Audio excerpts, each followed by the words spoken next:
নাহমাদুহু ওয়া নুসাল্লি আলা রাসূলিহিল কারীম আম্মা বা'দ। আসসালামু আলাইকুম ওয়া রাহমাতুল্লাহি ওয়া বারাকাতুহু।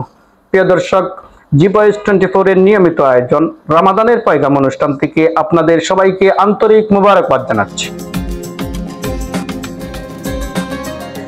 আমাদের আজকের বিষয়বস্তু হচ্ছে যাকাত ফিতরা এর তাৎপর্য এবং ফজিলত। এ বিষয়ে গুরুত্বপূর্ণ আলোচনা করার জন্য আমাদের স্টুডিওতে উপস্থিত রয়েছেন হাফেজ মাওলানা মুফতি আব্দুল কুদ্দুস, মুহাদ্দিস ও নায়েবে মুহতামিম, বাগা গোলাপনগর আরবিয়া ইসলামিয়া দারুল হাদিস মাদ্রাসা। حامدا ومصليا ومسلما أما بعد قال الله تعالى والذين يكنزون الذهب والفضة ولا ينفقونها في سبيل الله فبشرهم بعذاب أليم يوم يحمى عليها في نار جهنم فتكوى بها جباههم وجنوبهم وظهورهم هذا ما كنزتم لأنفسكم فذوقوا ما كنتم تكنزون। সম্মানিত দর্শক শ্রোতা, যাকাত ফিতরা ইসলামের অত্যন্ত গুরুত্বপূর্ণ বিধান। এই উভয় বিষয়ের তাৎপর্য সম্পর্কে বোঝার আগে একটা বিষয় আমাদেরকে বুঝতে হবে। আল্লাহ তাআলা কুদরতিভাবে মানুষের মধ্যে ধনী গরিবের একটা তারতম্য সৃষ্টি করে দিয়েছে। সেটা কোরআনে কারীমের এক আয়াতের মধ্যে আল্লাহ তাআলা স্পষ্টভাবে উল্লেখ করেছেন, নাহনু কাসামনা বাইনাহুম মাঈশাতাহুম ফিল হায়াতিদ দুনিয়া, যে আমি মানুষের জীবন উপকরণকে তাদের মধ্যে বন্টন করে দিয়েছি। ওয়ারাফানা বা'দাহুম ফাওকা বা'দিন, এবং এই জীবন উপকরণের ক্ষেত্রে একজনকে অন্যজনের উপর আমি প্রাধান্য দিয়েছি। তো স্বাভাবিকভাবে কুদরতিভাবে সমাজের মধ্যে এক শ্রেণীর মানুষ সম্পদশালী আর এক শ্রেণীর মানুষ গরিব। তো ইসলাম যেভাবে আল্লাহ রাব্বুল আলামিন এই তারতম্যটা আমাদের মধ্যে সৃষ্টি করে দিয়েছেন, ঠিক তেমনি ভাবে ধনী যে ধনী থাকবে, সম্পদশালী যে সম্পদশালী থাকবে, অট্টালিকার মধ্যে থাকবে, আর গরিব না খেয়ে মরবে, সেটা হতে পারে না। বরং ইসলাম মানবতার দিকে লক্ষ্য করে আমাদেরকে এই নির্দেশনাটা দিয়েছে যে সম্পদশালী যারা, তাদের সম্পদের মধ্যে গরিবদের কিছু হক এবং অধিকার রেখেছে। এই বিষয়টাকে আরো স্পষ্টভাবে বোঝা যাবে। যেমন এখানে দুইটা বিষয়, একটা হলো যাকাত আর একটা হলো ফিতরা। যাকাতের ব্যাপারে এক হাদিসের মধ্যে এসেছে, রাসূল করিম সাল্লাল্লাহু আলাইহি ওয়াসাল্লাম হযরত মুআয ইবনে জাবাল রাদিয়াল্লাহু তাআলা আনহুকে যখন ইয়ামানের গভর্নর করে পাঠিয়েছিলেন, তখন কিছু নির্দেশনা দিয়েছিলেন। এক নম্বর, রাসূল করিম সাল্লাল্লাহু আলাইহি ওয়াসাল্লাম বলেছিলেন যে মুআয ইবনে জাবাল, তুমি এমন এক কওমের কাছে যাচ্ছ, ইন্নাকা সাতাতি কওমান আহলিল কিতাব, যেমন এক কওমের কাছে যাচ্ছ যারা হচ্ছে আহলি কিতাব, ফাইদা জিতাহুম ফাদউহুম ইলা আন ইয়াশহাদু আল্লা ইলাহা ইল্লাল্লাহু আন্না মুহাম্মাদান রাসূলুল্লাহ, যখন তুমি তাদের কাছে যাবে সর্বপ্রথম তাদেরকে এক আল্লাহর দিকে দাওয়াত দিবে এবং বলবে একতার সাক্ষ্য দেওয়ার জন্য আল্লাহ ব্যতীত কোনো মাবুদ নেই, মুহাম্মদ সাল্লাল্লাহু আলাইহি ওয়াসাল্লাম আল্লাহ তাআলার রাসূল, অর্থাৎ ঈমানের দাওয়াত তাদেরকে দিবে। যদি তারা ঈমানদার হয়ে যায়, তাহলে দুই নম্বর, ফাআখবিরহুম আন্নাল্লাহ ক্বাদ ফারাদা আলাইহিম খামসা সালাওয়াতিন ফি কুল্লি ইয়াউমিন ওয়া লাইলা, আল্লাহ রাব্বুল আলামিন তাদের উপর দিন রাত মিলে 5 ওয়াক্ত নামাজকে ফরজ করেছে। যদি তারা এটাকেও মানে নেয়, ফাইনহুম তাআউলাকা বিযালিকা ফাআখবিরহুম আন্নাল্লাহ ক্বাদ ফারাদা আলাইহিম সাদাকা, তাহলে 3 নম্বরে তাদেরকে জানিয়ে দিবে যে আল্লাহ রাব্বুল আলামিন তাদের উপর সাদাকাকে, যাকাতকে ফরজ করেছে।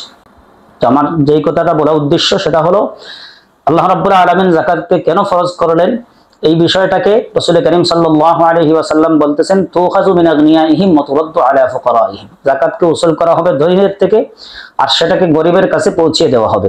তাহলে বোঝা গেল সেটা হলো গরিবের হক এবং অধিকার, যাতে আল্লাহ রাব্বুল আলামিন মানুষের মধ্যে কুদরতিভাবে যে ধনী গরিবের তারতম্য সৃষ্টি করে দিয়েছেন, সেটা বৈষম্যে পরিণত না হয়, বরং গরিবরাও যাতে মানবতার সাথে জীবনযাপন করতে পারে, এজন্য ইসলাম যাকাতের বিধানটা আরোপ করেছে। ঠিক তেমনি ভাবে ফিতরার বিষয়টা রাসূল করিম সাল্লাল্লাহু আলাইহি ওয়াসাল্লামের ব্যাপারে হযরত আব্দুল্লাহ ইবনে আব্বাস রাদিয়াল্লাহু তাআলা বলতেছেন, ফারাদা রাসূলুল্লাহ সাল্লাল্লাহু আলাইহি ওয়াসাল্লাম যাকাতাল ফিতরি তুহরান লিস-সিয়াম মুতারনাতান লিল মাসাকিন, রাসূল করিম সাল্লাল্লাহু আলাইহি ওয়াসাল্লাম সাদকায়ে ফিতরকে ফরজ করেছেন, আমাদের উপর আরোপিত করেছেন দুইটা কারণে। একটা হলো রোজাকে পরিষ্কার পরিচ্ছন্ন করার জন্য, পবিত্র করার জন্য, আর 2 নম্বর মিসকিনদের সহায়তার জন্য। তাহলে এই দুইটা হাদিসের দিকে লক্ষ্য করলে আমরা বুঝতে পারি যে যাকাত দেওয়া বিধানটা ইসলাম আমাদের উপর আরোপ করেছে, যাতে ধনী এবং গরিবের মধ্যে বৈষম্য না থাকে, বৈষম্যটা দূর হয়, উভয়ের মধ্যে একটা সামঞ্জস্যতা হয়, গরিবও যাতে না খেয়ে থাকতে পারে, না খেয়ে মরে, এজন্য না খেয়ে যাতে মারা না যায়, এজন্য ইসলাম যাকাতের বিধানটা আরোপ করেছে। ঠিক তেমনি ভাবে সাদকায়ে ফিতরের বিধানটা ইসলাম আমাদের উপর আরোপ করেছে, যাতে করে ধনী এবং গরিব উভয় মিলে ঈদ এবং ইসলামের বিধিবিধানটাকে সুন্দরভাবে পালন করতে পারে। এজন্য আল্লাহ রাব্বুল আলামিন আমাদের জাতিকে সম্পদশালী বানিয়েছেন, জাতির উপর যাকাতকে ফরজ করেছেন, আমরা যাকাত দিব এবং গুরুত্ব সহকারে সাদকায়ে ফিতরকে আদায় করব। এখন আসুন বিধানের দিকে। যাকাত দেওয়াটা ইসলামের মধ্যে গুরুত্বপূর্ণ একটা বিধান, ফরজ বিধান। সাদকায়ে ফিতরটা ফরজ না হলেও সেটা হলো ওয়াজিব। যাকাত ইসলামের ফরজ বিধান আর সাদকায়ে ফিতরটা হলো ওয়াজিব বিধান। এজন্য যাকাত, যাদের কাছে নেশাব পরিমাণ মাল রয়েছে, সম্পদ রয়েছে, তারা যাকাত আদায় করবেন। ঠিক তেমনি ভাবে যাদের কাছে নেশাব পরিমাণ মাল ঈদের দিন সকালবেলা সুবহে সাদিকের সময় যাদের কাছে নেশাব পরিমাণ মাল রয়েছে প্রয়োজনের অতিরিক্ত, তারা সাদকায়ে ফিতর আদায় করবেন। আল্লাহ তাআলা আমাদেরকে যাকাত এবং সাদকায়ে ফিতরকে গুরুত্ব সহকারে আদায় করার তৌফিক দান করুন। সেটা হলো তার গুরুত্ব।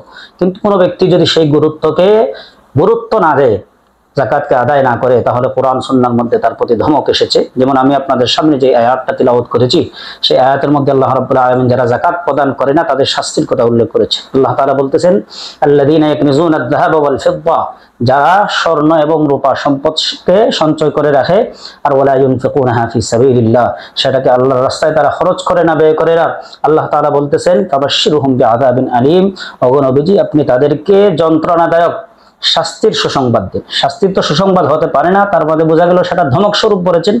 তাদেরকে শাস্তির কথা বলুন, শাস্তির সুসংবাদ দিন। কি শাস্তি? ইয়াউমা ইউহমা আলাইহা ফি নারি জাহান্নামা ফাতুকুয়া বিহা জিবাহুহুম ওয়া জুনুবুহুম ওয়া যুহুরুহুম হাযা মা কানাজতুম লিআনফুসিকুম ফাযুকু মা কুনতুম তাকনিজুন। আল্লাহ রাব্বুল আলামিন সেই যাকাতকে কিয়ামতের দিন জাহান্নামের মধ্যে উত্তপ্ত করে সেই ব্যক্তির কপালের মধ্যে, পার্শ্বের মধ্যে, পিঠের মধ্যে সেটা দ্বারা দাগ দিবেন আর বলবেন এটাই হলো ওই সম্পদ যেটাকে তুমি জমা করেছিলে। এজন্য আল্লাহ রাব্বুল আলামিন যাদের উপর যাকাতকে ফরজ করেছেন, যাদের উপর সাদকায়ে ফিতর দেওয়া ওয়াজিব, ওনাদের উপর সবচেয়ে বড় দায়িত্ব হলো যে যাকাত এবং সাদকায়ে ফিতর গুরুত্ব সহকারে আদায় করা। আমরা এই বিষয়টার প্রতি খেয়াল করি না, গুরুত্ব দিই না। অনেক সময় অবহেলায় সেই বিধানটাকে আমরা পিছনে ফেলে দিই। এজন্য আল্লাহ রাব্বুল আলামিন আমাদেরকে যাতে যাকাত এবং সাদকায়ে ফিতর সঠিকভাবে আদায় করার তৌফিক দান করুন, আমিন। অত্যন্ত সুন্দর এবং তথ্যবহুল আলোচনার জন্য হযরতকে মোবারকবাদ জানাচ্ছি। প্রিয় দর্শক, পরবর্তী অনুষ্ঠান দেখার আমন্ত্রণ জানিয়ে এই মুহূর্তে বিদায় নিচ্ছি। আসসালামু আলাইকুম ওয়া রাহমাতুল্লাহি ওয়া বারাকাতুহু।